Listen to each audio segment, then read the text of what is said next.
सोममधील विविध विकास कामाच्या लोकार्पण सोहळ्याच्या निमित्तानं व नवीन मंजूर झालेल्या कामाच्या उद्घाटन प्रसंगी या ठिकाणी उपस्थित सर्व सन्माननीयता बरीच गर्दी झाली व्यासपीठ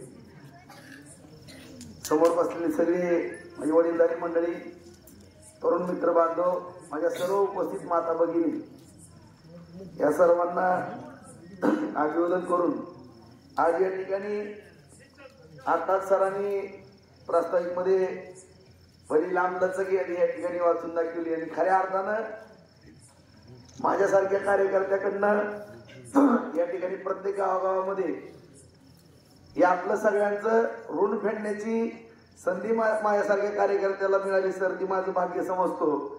कारण कुठलंही असं एक गाव राहिलं नाही तालुक्यातलं की कमीत कमी 1.5-2 कोटी 10 कोटीच्या पर्यंत निधी पोहोचवला ना असं एक सुद्धा गाव तालुक्यातलं राहिलं नाही. अशा पद्धतीने आज सोममध्ये सुद्धा जवळपास माझ्या माता भगिनींना फार त्रास होत होता. ते 65 लाख रुपये आपण जलजीवन मिशनला माननीय पंतप्रधान नरेंद्र मोदी साहेबांच्या मार्गदर्शनातून आपण या ठिकाणी पोच करण्याचं काम केलेलं आहे. जवळपास 100 गावाला आपण अशा पद्धतीचा जलजीवन मिशनचा निधी दिलेला आहे. आणखीनही जवळपास 136 गावांना आपण योजना आपण राबवणार आहेत. आणखीन 36 गावं यामध्ये समावेश करतोय, त्याची सुद्धा आपण तयारी संपूर्ण केलेली आहे. त्याचबरोबर चुमते भन्साळे रस्त्याला 30 लाख रुपये दिले, खंडोबाच्या मंदिराला 20 लाख रुपये दिले, त्याचबरोबर खंडोबाच्या मंदिरचा रस्ता 10 लाख रुपये 95/5 अंतर्गत 20 लाख रुपये. आमदार फंडातून माझ्या दलित समाज बांधवांची त्या ठिकाणी एक सभागृहाची मागणी होती, त्या ठिकाणी सुद्धा 15 लाख रुपये सभागृह पूर्ण झालेलं आहे. बांधवांना आपण भारतरत्न डॉक्टर बाबासाहेब आंबेडकर यांच्या जयंतीच्या निमित्तानं एक 2-3 दिवस अगोदर किंवा नंतर छानपैकी उद्घाटनाचा कार्यक्रम घेऊन त्याचा कलर वगैरे राहिलेला पूर्ण करा. आसपासच्या गावातील सर्वांना बोलून त्याचं उद्घाटन करू. त्याचबरोबर आपण गावांतर्गत रस्त्याला 10 लाख रुपये दिले, इतक्यासाठी आपण जलजीवनतनं 10 लाख रुपये दिले. त्याचबरोबर आपण 7 लाख रुपये पाणी पुरवठ्यासाठी या ठिकाणी दिलेले. त्याचबरोबर आपण जवळपास 25-15च्या योजनेअंतर्गत रस्त्याला सुद्धा निधी या ठिकाणी दिलेला आहे. अशा रीतीनं गाव डीपीचा प्रश्न असेल, त्याचबरोबर सगळ्या माझ्या शेतकरी बांधवांची इच्छा होती की आपल्या या वनराईतला डीपी बंद पडू नये. चंदूचं तर सारखं व्हॉट्सअपवर यायचं, भाऊ आमची ज्वारीचं काय, ज्वारी आहेत ना चालले. माझ्या या ठिकाणी सर्व शेतकरी बांधवांच्या शेताला पाणी मिळालं. बऱ्याच आपल्याला कटकटी वन विभागाबरोबर करावं लागल्या, बराच वाद घालावा लागला, परंतु कुठल्याही शेतकरी बांधवांच्या कनेक्शनला अडचण आली नाही. त्या ठिकाणी सगळ्यांच्या शेतामधल्या ज्वारीला पाणी देण्यामध्ये आपण शेवटी शेतकरी बांधवांचं एकच असतं की माझ्या घरामध्ये धान्य आलं पाहिजे पिकवलेलं, आणि त्या दृष्टिकोनातून आपण प्रयत्न करत असताना मला मनापासून आनंद होतो. व्हॉट्सअपवरती मला ज्वारीचे फोटो पाहायला मिळाले. आणि अशा रीतीनं प्रत्येक स्तरावरती आपण या ठिकाणी बांधवांनो काम करत असताना सगळ्यात एक प्रमुख मागणी या ठिकाणी आलेली की ज्या पद्धतीनं मी उकडगावला संत भगवान बाबांचं सभागृह बांधू शकलो सर, मी मला भाग्यवान समजतो. त्यानंतर बार्शी शहरामध्ये माझ्या प्लॉटिंग मधल्या ओपन बीचच्या 10 गुंठ्यामध्ये मी संत भगवान बाबांचं मंदिर पूर्ण झालेलं आहे.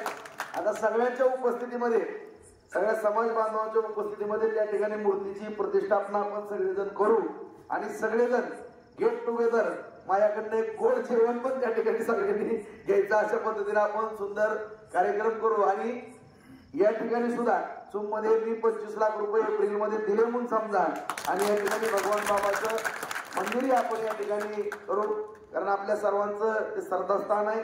त्यानंतर आदरणीय आपले गोपीनाथ मुंडे साहेब सुद्धा आपल्या सर्वांचं श्रद्धास्थान आहे. आणि आपण सर्वांनी आपल्याला माहित आहे की रवी सर उभारलेले होते, त्यावेळेस सुद्धा शेवटचे शब्द साहेबांचे आपल्या सर्वांनाच माहिती आहेत बांधवांनो.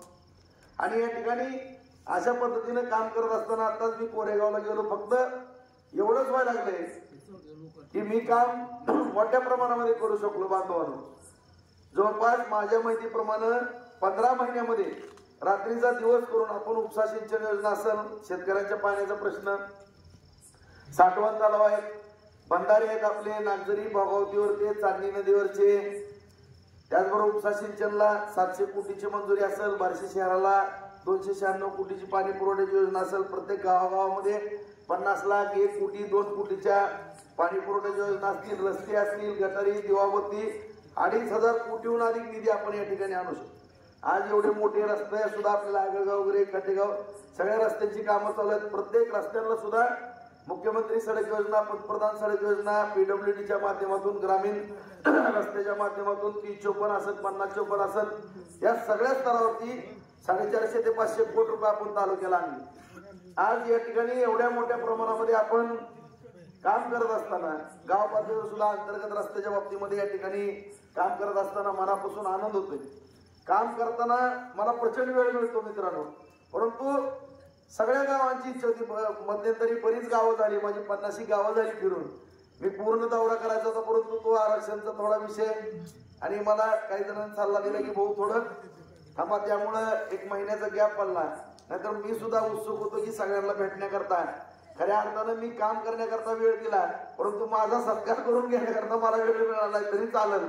परंतु या ठिकाणी मी तुमची कामं करू शकलो, तुमच्या ऋणातनं मुक्त होण्याचा प्रयत्न या ठिकाणी सातत्यानं होतोय आणि एक काम या ठिकाणी करू शकतो, त्याबद्दल मला मनापासून आनंद होतो. आज या ठिकाणी एवढ्या मोठ्या प्रमाणामध्ये काम करत असताना मनापासून आनंद होतो की तसं कोरेगाव झालं, तुम झालं, ही इकली आऊसाईडची गाव, हा तर सगळा डोंगरांमधला पट्टा आणि काय अवस्था आपली होती त्या काळामध्ये गुरुजी आपल्या चुमलाच माहित आहे. काय आपल्यावरती दबाव असायचा, गावावरती काय संकट असायचं आणि कशा पद्धतीने आपण सगळेजण दिवस काढायचे. काय तो काळ, ते कसलं पोलीस स्टेशन, किती आपल्याला त्रास, आणि ह्या गावाला तर 36 जणांना आरोपी केलं, हे दिवस आपण कधी विसरू शकणार नाही. आणि त्यावेळेस अशी परिस्थिती होती आपल्याला की लवकर पोलीस स्टेशनला न्याय मिळत नसायचा, परंतु आज या ठिकाणी आपण चांगल्या पद्धतीनं विकास कामही करू शकलो, तालुक्यामध्ये शांतताही नांदू शकलो. कुठल्या गावामध्ये मला वाटत नाही आता कटकट असेल म्हणून, उलट पोलीस स्टेशनला सन्मानानं काही जरी थोडी कटकट झाली तरी अधिकाऱ्यांना मी सूचना दिली आहे की त्या ठिकाणी दोन्ही पार्ट्यांना समोर बसवा, चहा पाणी करा, कुणालाही त्रास होता कामा नये, तिथल्या तिथं भांडण मिटवा, कुठल्याही गावामध्ये काय कटकटी होऊन देऊ नका, शांततेमध्ये माझा तालुका नांदू द्या, अशा पद्धतीचं वातावरण आपण त्या ठिकाणी बांधवून केलं. कारण ज्या ठिकाणी शांतता असते त्या ठिकाणी लक्ष्मीचं वास्तव्य असतं. त्यामुळं आपल्याला या 15 महिन्यामध्ये एवढा मोठ्या प्रमाणामध्ये निधी या ठिकाणी आपण आणू शकतो. आज या ठिकाणी जरी चुम भागाला आपल्याला उजनीचं पाणी मिळत नसलं बांधवून, तरी आज या ठिकाणी जवळपास बार्शी उपसा सिंचन योजनेच्या माध्यमातून किंवा साठवण तलावाच्या माध्यमातून, बंधाऱ्याच्या माध्यमातून येणाऱ्या 1 वर्षामध्ये 50,000 एकर जमीन आपली बार्शी तालुक्यातील वलिताखाली येणार. आज आपण जरी या भागातले शेतकरी असलो तरी त्या भागातल्या शेतकऱ्याला मनापासून आनंद होणार. आपल्याला सुद्धा कॅनलच्या माध्यमातून दुरुस्ती करून कुठं अडचण येणार नाही. मी सोमवारी जयसिंगला वगैरे बोलवलंय, ते कॅनलच्या माध्यमातून कशा पद्धतीने तुम्हाला शेवटपर्यंत पाणी सोडता येईल ते तलावातलं, त्या पद्धतीने आपण त्याचं नियोजन करू. त्याच्या बाबतीमध्ये कुठली काळजी करू नका, कारण शेती पिकली, शेतकरी समृद्ध झाला तरच आपण खऱ्या अर्थानं काहीतरी आयुष्यामध्ये मिळवलंय अशा पद्धतीचं मला या ठिकाणी समाधान मिळणार.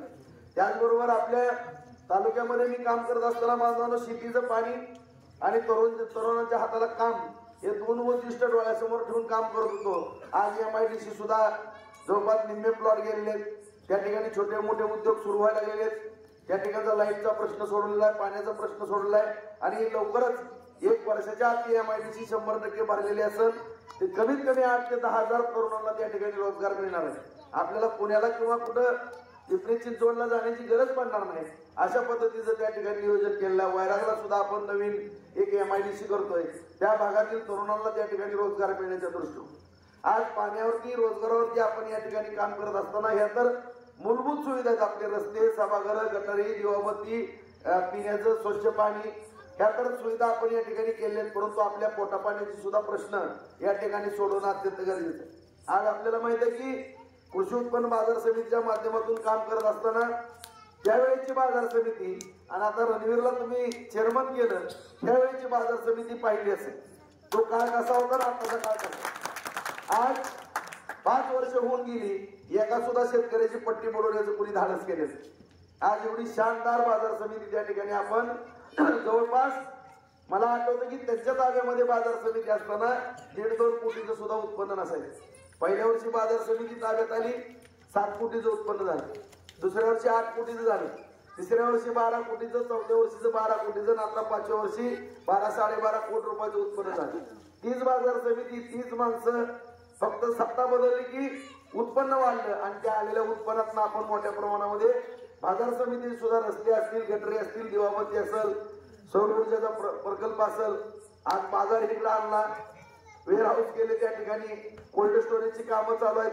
चांगल्या पद्धतीची कामं आपण बाजार समितीच्या माध्यमातून बांधवून करू शकतो। आज जिल्हा मध्यवर्ती बँकेच्या बाबतीमध्ये सुद्धा आपल्या सगळ्यांना माहिती, आज आपल्याला माझ्याबरोबर कुणी काम केलं तर त्याला 50,000चा रोखा होत नव्हतं। आपल्याला नॅशनल बँक तर कर्ज देत नव्हती, म्हणून आपण एक तिष्ठून बसायचो। परंतु बघा काळ कसा असतो, त्या बँकेमध्ये दरोडा टाकला काही लोकांनी म्हणून आपण लक्ष घातलं, 11 वर्ष लढाई लढलो आणि आज ती बँक बुडवायला निघाली होती, परंतु आपण ते बँक वाचवली कोर्टाच्या माध्यमातून। माननीय उच्च न्यायालयाने आदेश दिले, चौकशा सुरू झाल्या, रिझर्व्ह बँकेनं नाबार्डनं सगळं लक्ष घातलं आणि प्रशासकाची नेमणूक झाली आणि प्रशासकाची नेमणूक झाली म्हणून ती बँक वाचली। आपण लक्ष घातलं म्हणून 4200 कोटी रुपयाच्या ठेवी झाल्या आणि त्या बँकेच्या माध्यमातून कधी सुद्धा शेतकऱ्याला 400-500 कोटीच्या पुढे वाटप झालेलं नव्हतं बांधवांनो।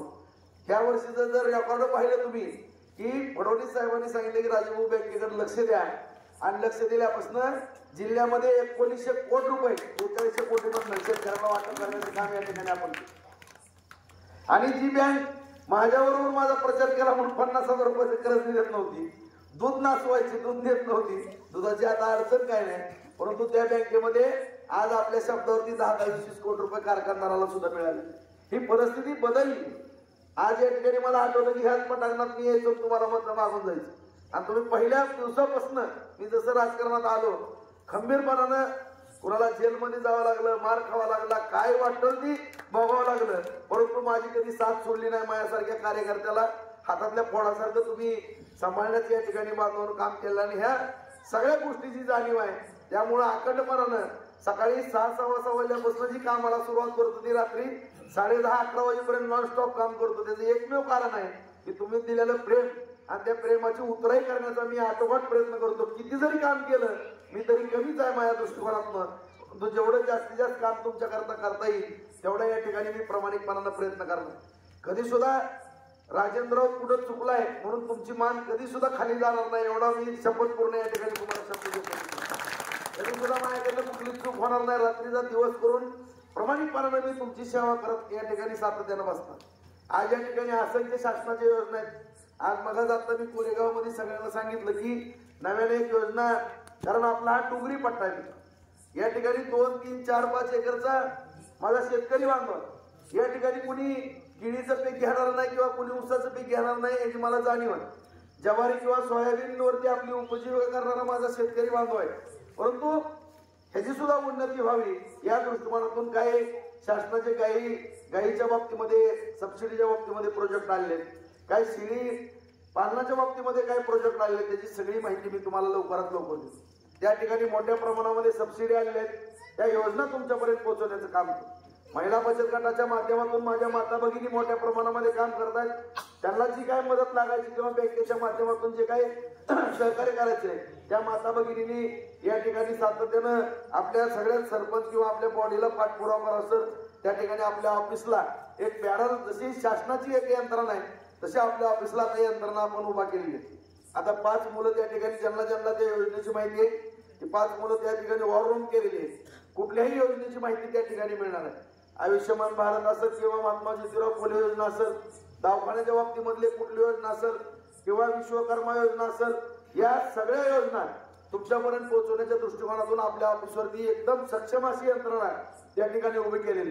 कारण या ठिकाणी माझं कर्तव्य की केंद्र शासनाच्या माध्यमातून, आदरणीय नरेंद्र मोदी साहेबांच्या माध्यमातून, शिंदे साहेबांच्या माध्यमातून, फडणवीस साहेबांच्या माध्यमातून, अजितदादांच्या या शासनाच्या, केंद्र सरकार आणि राज्य शासनाच्या माध्यमातून, जिल्हा परिषदेच्या माध्यमातून, पंचायत समितीच्या माध्यमातून ज्या योजना आहेत त्या योजना तुमच्यापर्यंत पोहोचवण्याचं काम मला या ठिकाणी करायचं आहे। आणि एवढं जलद गतीने करायचं की एक वेगवेगळ्या योजना, जेवढ्या योजना खासदार आमदारांना सुद्धा काही योजना माहित नाही, एवढ्या योजना या ठिकाणी आणल्यात आणि आजच मी आढावा बैठक घेतली किंवा सातत्यानं बैठक घेताना या अधिकाऱ्यांना सुद्धा सूचना दिली, तहसीलदार असतील किंवा बीडीओ असतील किंवा मुख्याधिकारी, त्या ऑफिसच्या पुढे माझा बांधव त्या ठिकाणी जातो, त्याला कशाचीच माहिती लवकर मिळत नाही, तर एक डिजिटलचे बोर्ड करून चांगल्या पद्धतीने कुठली योजना कशी आहे या योजनांची सुद्धा माहिती द्यावी, अशा पद्धतीच्या आजच सूचना दिल्या. तसे बोर्ड वगैरे लावून त्याचं आपण एक ठिकाणी चांगलं एक उद्घाटन सोहळा त्या ठिकाणी ठेवू की जेणेकरून कुठल्याही माझ्या सर्वसामान्य नागरिकाला त्या ठिकाणी त्या योजनेच्या बाबतीमध्ये अज्ञान राहणार नाही आणि ती शासनाने जी योजना लागू केलेली आहे ती योजना त्याच्या पदरात पडण्याचं काम आपल्याला या ठिकाणी करायचंय. आणि या सगळ्या गोष्टी करत असताना थोडं येण्याकरता मागं पुढं झालेलं आहे. एवढीच माझी सगळ्याला विनंती आहे की नाहीतर माझं भाऊ तिकडं गुरुजींच्या रानात चिंताचं ते विहिरीपाशी जेवायला आला, एवढी सवड काढली, आता का सवड नाही. मी खरं सांगू का तुम्हाला, कधी कधी मला भूक लागली तर मी गाडीत डबा असतोय मित्र, गाडीतच ठेवतो. ही परिस्थिती माझी झाली, कारण एवढं काम पडायला लागलं की तुम्ही कधी पण चौकशी करा, सारखं उठल्यापासून संध्याकाळपर्यंत काम. आणि मला ह्याची एवढी जाणीव झाली की जवळपास 30 वर्ष होऊन गेली. 30 वर्ष झालं की जी माझी मित्र कंपनी त्याचा संपतराव तर हात मोडला पाहिजे मग आणायला म्हणजे अशी असंख्य उदाहरण आहेत. किती जणी त्रास झाला, कुणाला मी बघा सांगितले, कुणाला मार खावा लागला, कुणाला जेलमध्ये जावं लागलं, कुणाला काय करावं लागलं. आणि अशा सगळ्या घडामोडी या प्रत्येक गोष्टी माझ्या मनामध्ये. आणि मी विचार केला की मी लढायला उतरलो होतो की इथलं दादागिरी चतुर्थ सारखा व्हॉट्सअप टाकत असतो, एवढी दादागिरी संपली. आणि एवढं खेळ होतं त्या बारशीचा की कुठंतरी आपण पुढाकार घ्यावा आणि थांबवावं, या दृष्टिकोनातून माझ्यासारखा एक कार्यकर्ता पुढे आला. परंतु तुम्ही एवढा जीव लागला, मी खरं सांगू का, महाराष्ट्रात पण 30 वर्ष एका तरुणाला किंवा एका सामाजिक कार्यकर्त्याला एवढा जीव लावलेला मी कुठंच उदाहरण बघितलं नाही. मी तुम्हाला सांगतो, एकमेव महाराष्ट्रात उदाहरण मी दुसरं. मी कधी काळी कुठल्या स्वार्थासाठी पक्ष बदलला नाही. आता काही म्हणजे आपल्याला कशा अडचणी यायच्या किंवा जेलमध्ये जायची वेळ यायची म्हणून आपण आपला बचाव करण्याकरता थोडं एखादं दुसऱ्या वेळेस आपल्याला पक्षांतर करावं लागतं. नाहीतर कधी कुठल्या पदासाठी आपण पक्ष बदलला नाही, कुठल्या टेंडरच्या भानगडीत पडलो नाही, कुठल्या 10 पैशाच्या कोठड्यात पडलो नाही. आता सुद्धा मला अभिमानानं सांगावं वाटतं की सगळेजण ग्रामीणमध्ये सर्व उपस्थित आहेत. सगळे सर तुम्ही सगळेजण दाबा, माहिती घ्या, तुम्ही एवढे निधी दिलोय मी सगळीकडे. कधी जरी एक जर कार्यकर्ता म्हणला की बघून ह्याच्यामध्ये 10 पैसे घेतले, मी राजकारण सोडून देऊन राहणार पडू राहणार नाही. एवढ्या स्वाभिमानानं जीवन, वेळ आली तर आजोबाची जमीन निघली पण मागं पडून गेलो ना, घेतो पण जमीन निघतो पण, मी कोणाला देत पण. माझा व्यवसाय करतो मित्रांनो खंबीरपणाने. मी खरं सांगू तुम्हाला, मी ज्यावेळेस या व्यवसायामध्ये उतरलो व्यापारामध्ये तेव्हा ही बाजार समिती सरळ जाईल. कधी सुद्धा मी ज्वारीचे भाव कमी येऊन दिले 5-5 हजारावर ज्वारी. मी आता रणजितला डॉक्टर करायचो, परंतु दुर्दैवानं माझा पराभव झाला, मी नाराज झालो. जाऊ द्या म्हणलं, आता आपलं BSc ऍग्री घातलं. आता BSc ऍग्री केला म्हणल्यानंतर त्याला कुठलं तरी व्यापारातलं शेतीविषयी काहीतरी त्याला जोडधंदा करून द्यावा, पोराला म्हणून करून दिला. माझ्या नावानं बाबा हीच व्यापार करतात. आता ह्याच्यासारखं काय आता दुसऱ्याचं फुकट खात बसू, काहीतरी कष्ट करावं पोटासाठी. आपल्या उद्योगधंदा असल्याशिवाय जमत नाही. नाहीतर मी जर उद्योगधंदा केला नाही, माझ्या मुलाने जर उद्योगधंदा केला नाही मित्रांनो, तर ह्यांच्यासारखं रोज उठून कोणाला तरी युवकाची अहवाला खाय का फुकट मटण, याशिवाय धंदाच नव्हता बारशी. तसं तर मी कधी करणार नाही, करत पण नाही, कधीही कुणाच्या ह्याच्यामध्ये मन घालणार नाही. स्वतःची छोटी मोठी उपजीविका करत माझं चांगलं जीवन जगन या ठिकाणी मी सगळ्याला प्रामाणिकपणाने सांगतो. आणि अत्यंत सगळ्याला बरोबर येऊन या ठिकाणी आपल्याला काम करायचं मित्रांनो. आणि हे काम करत असताना आज फक्त माझी सगळ्याला विनंती आहे, मग आपण मी कोरेगाव मध्ये विनंती केली की माझ्याबरोबर जेवढी जुनी मी सगळी काम केलेली पोरं आहेत ना, काय होतं मी गावाला कधी येतो जातो. आता एवढा व्याप वाढलाय की मी खरं सांगू की मला धाराशिव मतदारसंघामध्ये पण पडवित, माड्याला पण पडवित, सोलापूरला पण जावं लागतं. एवढे 3-3 मतदारसंघामध्ये मला जाणं येणं करावं लागतं. काही ठिकाणी इतर ठिकाणी पण मला पाठवलं जातं. एवढा मोठा जबाबदारी टाकलेली असते किंवा माझ्यावरती प्रचंड ताण आहे, लोड आहे, तरी रणवीर बऱ्यापैकी माझ्या माहितीप्रमाणे काम करत असेल. आता करतं का नाही तरी करत असेल. एवढं काम असल्यामुळे मला थोडं पहिलं मी कसं होतं रिकाम होत आणि थोडं सत्ता पण नसायची, काम पण होत नसायची. आणि काम होत नसल्यामुळे चला आपलं फिरत बसू म्हणायचं, तुमच्यावर गप्पा मारायचो. पण आज मला असं वाटतं की एवढं जर आपल्याला मान सन्मान मिळायला लागला शासनदारामध्ये, सांगत त्या शब्दाला होय म्हणतात. आता तुम्ही पाहिलं बघा, सरनी सांगितलं, ठाकरे सरांनी तिथं आता ते अतिवृष्टी झाली आपली, 2च मंडळामध्ये अतिवृष्टी झाली, 9 मंडळामध्ये पैसे मिळतील का नाही ती शंका होती. आपण एक पत्र लिहिलं साहेबाला, ते पत्र इतकं फिरलं, असं म्हणलं सततचा पाऊस पडलेला आहे ना की 65 मिलीपेक्षा जास्त नुकसान केले. आपल्या बारशीला पैसे मिळाले काय तर 100 कोटी रुपये मिळाले, अख्ख्या राज्याला 12,000 कोटी रुपये द्यायला लागले. झाला शेतकऱ्याचा फायदा. म्हणजे कुठलाही शब्द एका पत्रावरती एवढे जर शेतकऱ्यांसाठी मिळाल्या, विम्याचे मिळवले पैसे, आपण नुकसान भरपाईचे मिळवले, सातत्यानं शेतकऱ्याला आपण मदत करण्याचा या ठिकाणी प्रयत्न केलेला आहे. आणि एवढी कामं जर त्या ठिकाणी व्हायला लागली, आता एवढं कधी आलं का किती ऐकलं कधी तर 10 लाख रुपये 5 लाख रुपये मिळाले तर नाही झालं.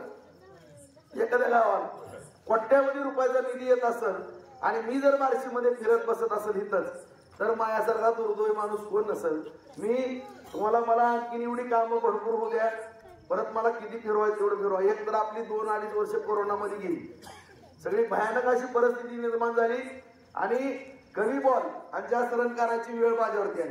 15 महिन्यामध्ये एवढी कामं आपण उरकण्याचा प्रयत्न केला. आणखीन ही कामं कधी माणसं संपत द्याल, पण कामं कधी संपणार नाही. परंतु जेवढं काही शक्य आहे तेवढी कामं मला तुमच्यापर्यंत पोहोचवण्याचं काम या ठिकाणी करू द्या.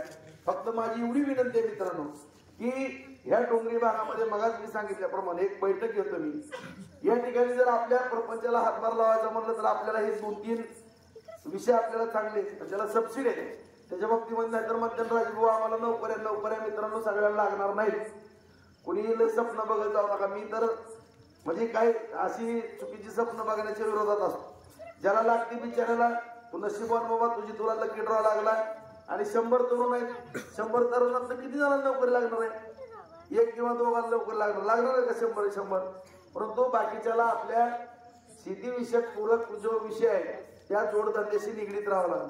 आणि पूर्वी आता तर आपल्याला नुकसान भरपाई मिळते, दुष्काळाची अतिवृष्टीचे पैसे मिळतात, सततच्या पावसाचे मिळतात. कुठेतरी काही नुकसान झालं तर आपल्या पदरात काहीतरी सरकार देत आहे. मित्रांनो मला आठवतं मी रानात जोंधळा काढत होतो ना, असं जर एप्रिल-मे मध्ये पाऊस पडला, ज्वाऱ्या काळ्या पडला तर कुणी ती ज्वारी किमतीत जायची, कुणी 10 पैशाची मदत होत नव्हती. कुठेतरी व्याजानं पैसे घेतल्याशिवाय जुन्या जाणत्या माणसांना गत्यंतर नसायचं. शेताच्या शेतं गेली त्याच्यामध्ये. परंतु आज बँका आहेत, बिनव्याजी कर्ज मिळतंय, आज सरकार मदत करते. आज काळ थोडा चांगला झालेला. फक्त एवढंच की पूर्वी माणसं काबड कष्ट करायची, 2 टायमाच्या जेवणाकरता साधं करायचं. परंतु आजची परिस्थिती थोडी बदललेली दिसते मला. मोटरसायकल मोबाईल मधनं काय म्हणतं कोणाचं बाहेर निघत नाही. माझी विनंती आहे की ज्याला नोकरी लागेल तो नशिबाना लकी ड्रॉ. परंतु आपला जी मूळ व्यवसाय तो व्यवसाय कोणी सोडू नका. आज म्हणलं जातं की खेड्यातली 50-50 पोराची लग्नच होत नाही. अरे मग आपण काम धंदा जर केला नाही तर आपल्याला कोण स्वीकारणार नाही? कुठल्या वडिलाला वाटणार आहे का माझी पोरगी हिरी टाकून द्यावी? म्हणून माझी सगळ्या तालुक्यातल्या आता तुम्ही माझ्यासारख्या कार्यकर्त्याकडे बघा. मी एवढं जरी तालुक्याचं राजकारण करत असलो तर 1.5-2 तास माझा व्यवसाय उद्योग बघितल्याशिवाय मला करमतच नाही. मी जर ती धंदा पाणी नाही केला तर मी कोणाला जर कुंकळी करत बसेल किंवा 10-5 रुपये मागत बसेल. आपण आपला प्रपंच चालवण्याकरता कष्ट करणं गरजेचं आहे. पूर्वीचा काळ वेगळा होता, आपल्याला कोणी विचारत नव्हतं. पोरांनी बँकेत मी म्हणलं ना बघा 50,000 रुपयाचा रोख आपला कोण करत नव्हतं. आज तुम्ही घडलेलं एक रासायनिक इतकं मोठं झालंय की कुठलीच एक बँक आपल्या राजा राऊताचा शब्द मोडायची हिंमत त्या बँकेमध्ये नाही. त्यामुळे तुम्ही आपापले छोटे मोठे व्यवसाय जोडधंदे या ठिकाणी चालू करा. आज या ठिकाणी प्रत्येकाच्या प्रपंचाला हातभार लावणं माझ्यासारख्या कार्यकर्त्याचं कर्तव्य. मित्रांनो मी ज्या ज्या ठिकाणी तुम्हाला मदत होईल त्या त्या ठिकाणी टोकाला जाऊन मदत या ठिकाणी करणार आहे. आणि ही मदत करत असताना आपण अत्यंत काळजीपूर्वक आपलं जीवन जगावं. आपल्या आईवडिलांनी आपला जन्म दिलेला आहे, सगळ्यांची अपेक्षा आपल्या तरुण पिढीकडनं असती आणि ते कुटुंबाची अपेक्षा आपण सगळ्यांनी पूर्ण करावी. राजकारण तर माझ्या जन्माच्या अगोदर होतं, पुढे पण चालत राहणार आहे. परंतु मला तुम्ही जे चांगले संस्कार दिले किंवा तुम्ही जे चांगलं पाठबळ दिलं आणि तुमच्या पाठबळामुळे माझ्यासारखा एक सामाजिक कार्यकर्ता तावून सुलावून घडला आणि त्याची उतराई म्हणून मी काही गोष्टी करण्याचा प्रयत्न करत आहे. आणि माझ्या शब्दाला तुम्ही 100% मान देता याची मला पूर्णपणे खात्री आहे. जे जे शक्य आहे ते मी करण्याचा प्रयत्न करत राहील. आजपर्यंत सर्व चुमकरांनी किंवा या परिसरातल्या पंचक्रोशीतील सर्व वडीलधारी मंडळीने तरुण मित्रांनी मी मगाच म्हणलं की हा पक्ष आहे का तो पक्ष आहे. तसं जर पाहायला गेलं तर वंजारी समाज बांधव आणि गोपीनाथ मुंडेंचं दैवत हे काही नातं कधी तुटलं गेलेलं नव्हतं. परंतु एक काळ अशी आली की मला काँग्रेसमध्ये जावं लागलं. तरी सुद्धा सगळे वंजारी समाज बांधव ताकदीनं माझ्यासारख्या कार्यकर्त्याच्या पाठीमागे उभारले. ही काही सोपी गोष्ट नव्हती. नाहीतर मुंडे साहेबाचा शब्द कुणी कधी मोडलाय असा विषय मी कधी ऐकायला नव्हता. परंतु माझ्यासारख्या कार्यकर्त्याच्या प्रेमापोटी तुम्ही काँग्रेसला सुद्धा मठात सोबती घेतली.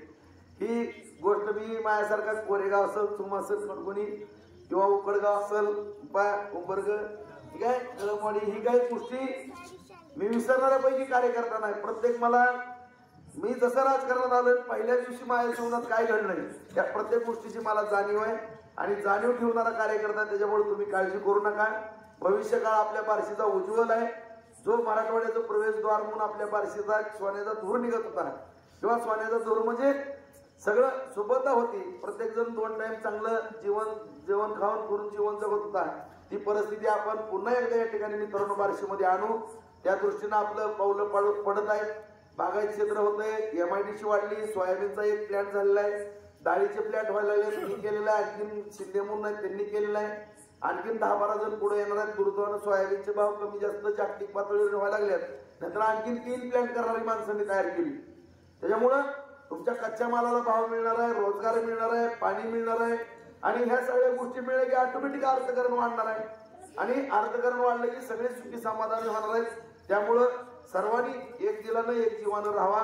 कुणीही कुठली काळजी करू नका आणि पुन्हा एकदा मधील माझ्या सर्व मंडळीने माझ्यासारख्या कार्यकर्त्याला सांभाळलं त्याबद्दल मी सगळ्यांना लाख लाख धन्यवाद देतो. मित्रांनो, जेवढी उतराई मी करेल तेवढी कमीच आहे असं एवढं बोलून मी माझे 2 शब्द संपवतो. जय हिंद, जय महाराष्ट्र.